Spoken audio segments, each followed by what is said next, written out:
Mak ni dah kenapa? Asal Salihah balik je mak bising. Asal Salihah balik je mak bising. Mak, kau ke mana? Salihah pergi rumah Atikah je mak. Salihah tidur rumah Atikah. Kenapa kau tak beritahu dengan mak? Kau pergi mana? Paling-paling tidaknya kau telefon. Anak dara balik rumah ikut suka. Tidur rumah orang tak bagi tahu. Habis kau fikir ini perkara kecil?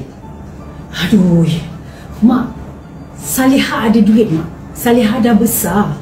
Mak tak payah nak ajar Salihah. Salihah tahu jaga diri. Mak tahu kau dah besar Salihah. Mak tahu kau dah ada duit. Mak dah tahu kau ada semua. Tapi sekurang-kurangnya kau menghormati mak ni sebagai mak kau. Mak nak tahu apa kedudukan anak dia bila dia berada dekat luar. Salah ke?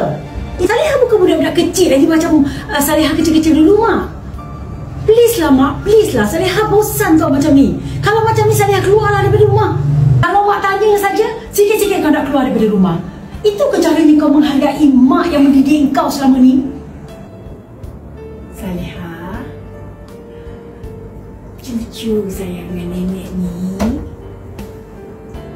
Nenek masuk ya.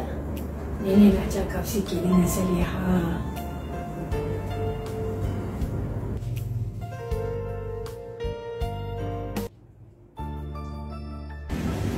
Salihah, cucu nenek. Cucu nenek jangan marah-marah. Salihah jangan melata. Mak kamu itu sayangkan kamu. Dia bukan benci. Marah bukan hatinya benci. Salihah pergi mana? Tak beritahu dengan mak Salihah. Mak Salihah susah hati. Sebab tu dia marah. Salihah, kemana pun kita nak pergi, apa pun yang kita nak buat, selagi kita ada keluarga, kita kena beritahu dengan keluarga kita.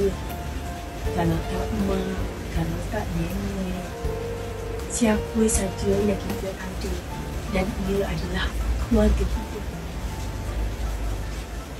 Salihah,